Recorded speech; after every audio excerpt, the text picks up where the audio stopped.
Chapter 38. A New Life. The Uzumaki clan was now a registered clan in Sunagaku with 7 members with 1 on the way. Though if a certain red-headed matriarch got her way there would be 2 on the way soon. As the woman slowly opened her eyes on the sturdy chest of her husband. She had been at peak ovulation, so she made sure to take full advantage of this. After both her and Naruto were established as Junin in Sunagaku, the Kazekage also handed her a retirement form. She had been a bit confused by this at first, but after the explanation from Gaara she signed.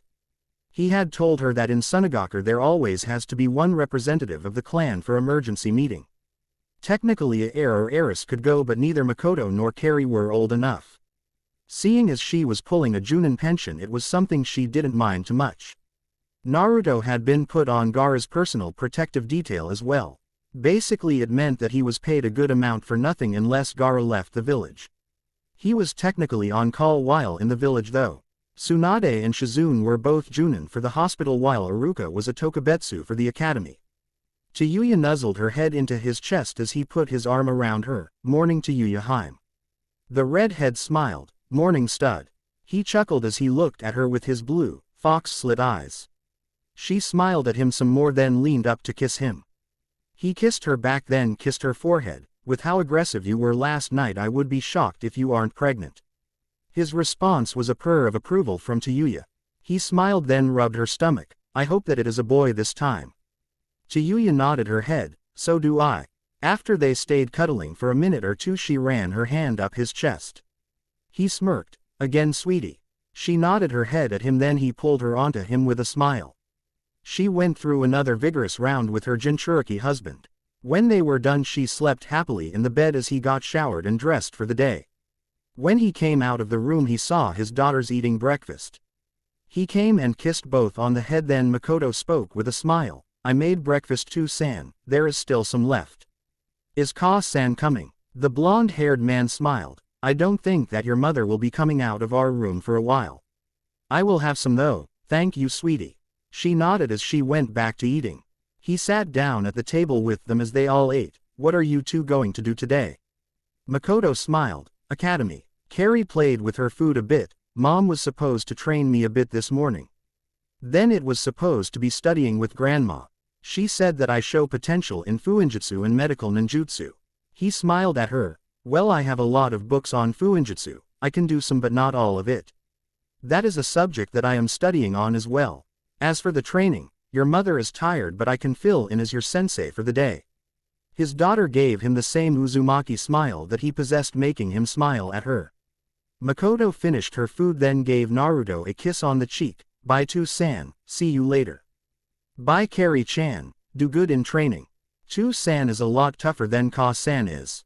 That made it so the younger heiress had wide eyes. Tougher. Someone can be tougher than Ka-san in training. Naruto gave his little girl a devilish smile. "Come on Carrie, let's get to training." She gulped at this, then slowly got up from the table. Naruto made a clone to take care of the mess from breakfast as he took his dear daughter outside to train.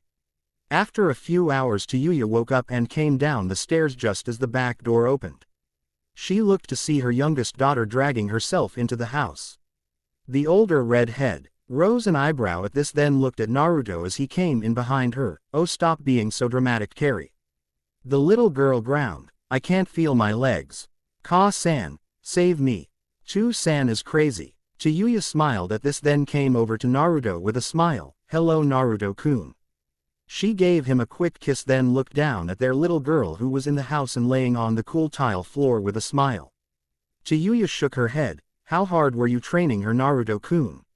He shrugged. "A little tougher than one of our warm-ups." Carrie looked at them both as if they grew extra heads. "You only consider that a workout." Naruto looked at her with a smile, then looked at his darling wife. "How easy have you been going on the kids with their training?" Tayayu looked at him. "Well, she is still young and my little girl. I didn't want to drive her into the ground, yet." Carrie looked at her parents. "I hope I won't be as insane as you two when I am older." They smiled at her, then Naruto lifted her up off the ground. "Come on sweetie, you have to study with Ba-chan, and if you are late she will get upset." The young girl whimpered a bit. "Why is everyone in our family crazy?" Naruto smiled at her. "If we were normal then life would be boring." His daughter shook her head then looked at her father. You all are weird. I am going to be weird as well, aren't I? The patriarch of the clan stopped on the top of the stairs to look at her. He gave her a kind fatherly smile. You can be whatever you want, sweetheart. If you want to be normal then you can be normal and we will love you all the same. She smiled then jumped out of his arms and went to find Tsunade. He smiled at her then went downstairs to figure out something to do for the day with his wife.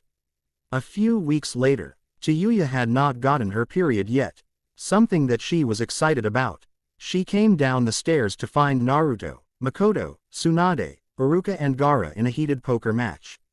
Tayayu didn't know how she felt about Makoto playing poker already. She had made sure they didn't suck Carrie into their corruption yet. To be fair though, Makoto had her Sharingan activated making it so she saw tells. If they wanted to invite her to play while she was doing that then it was on her. The matriarch of the Uzumaki clan came up behind her husband and wrapped her arms around him.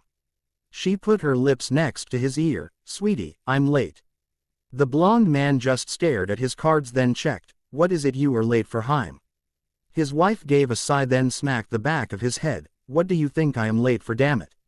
Tsunade checked then looked at her with a rose eyebrow. Naruto looked at her then his eyes widened as the realization sunk in. He looked at her some more then at Tsunade. Oh Ba-chan, can you do a quick checkup on Tayayu, Haim? The ex-Hokage looked at them then nodded before putting her cards on the table. The game went on hold as Tsunade pulled chakra into her hand then put it over Tayuya's stomach. She closed her eyes to focus then smiled as she opened her eyes. Tayayu was looking at her with an almost desperate look for it to be what she wants. Naruto looked at Tsunade as well then she finally spoke, pregnant. Naruto quickly wrapped his wife up in a hug, turning her to kiss her. As they broke from the kiss Tsunade spoke up again, with twins. That made it so that the man lifted his wife up into the air and smiled, twins. We are having twins, Tayayu, Haim. She smiled at him as he put her down gently. Yeah, I can hear. Now then, I am going to go and rest while you all finish cards. Be prepared for 9 months of pampering me. He nodded his head as she went up the stairs. When she got up to the bedroom that she shared with her husband she closed the door activating the seal. She started to jump up and down and scream in happiness. She jumped onto the bed with a smile as she rubbed her stomach. Not just one but two. Do Ka-san a favor and at least one of you be a boy. I want to give your 2-san a true heir. She continued to rub her stomach until Naruto came in about 10 minutes later. The red-headed woman looked at him. You're done playing cards already? He shrugged. Makoto cleaned me out. Can't get anything past that Sharingan of hers. Naruto climbed onto the bed with her and put his hand on her stomach as well. He looked at her with a smile. Twins. I can't believe it. I guess that your insatiable need for me had some good benefits for our family. Tayayu had a crimson blush on her face then muttered, I didn't hear you complaining. Shithead-kun. He smiled as he pecked her on the lips. You're embarrassed. Quickly she reacted. Am not. That made it so he had a large, foxy grin on his face. Yes you are. You called me shithead-kun. His wife just gave him a glare. How about I just call you asshole? Naruto winked at her then pulled her into a kiss. She resisted at first but quickly melted into the kiss. After he broke from the kiss, you can call me whatever you want, Haim, because I will love you all the same. She growled at him. Asshole, being all sweet. I hate that. He nuzzled her neck. No you don't, you love it. You can act all tough out there but in here with me you can't hide who you really are. The redhead grabbed his face and pulled him into another kiss. When they broke she glared at him a bit. I am going to make the next 9 months a living hell for this.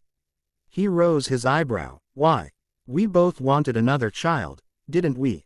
The red-headed matriarch nodded her head. We did, but remember how insane you said I was when I was carrying Carrie.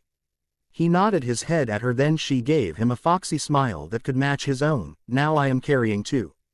Naruto just stared at her for a moment then blinked letting out a long sigh. He looked back up at her. Well, it will definitely be worth it since we are having 2 more kids. Plus you looked very beautiful with your motherly glow while pregnant with Carrie. Tayayu smiled at him then kissed her husband, flatterer. He nodded his head then got off the bed. Well I am going to go and take a shower. Since you are pregnant I should make sure you get nice and clean. She smiled with a small blush. Pervert, you just want to get me naked. He rolled his eyes, as if I need to do anything to assist in that department. I am fairly sure that you are the one who was friskier. The redhead stuck her tongue out at him. You never complain. He sighed, then went to the bathroom to take a shower.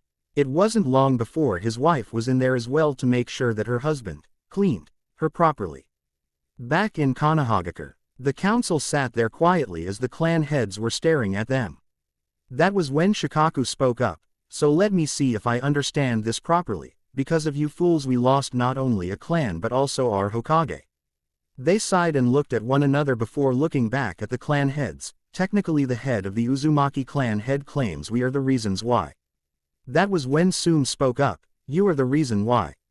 We all were here when you openly accused his wife of being a traitor and a spy. You then helped the now deceased Sasuke Uchiha to try and kidnap Makoto Uzumaki. You were lucky that he only settled for leaving the village. The two council members sighed. Well, our contingency plan didn't work either. We expected Danzo to keep the Jinchuriki here. The war hawk stepped out of the shadows. I told you that you reaped what you sow.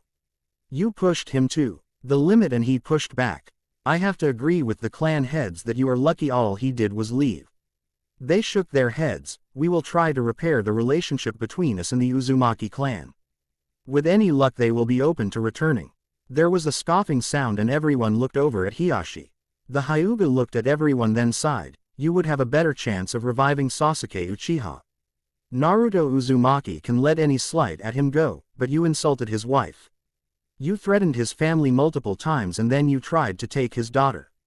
We are talking about a man who would go fight the world for the ones he loves. You insult them and you fools burned that bridge.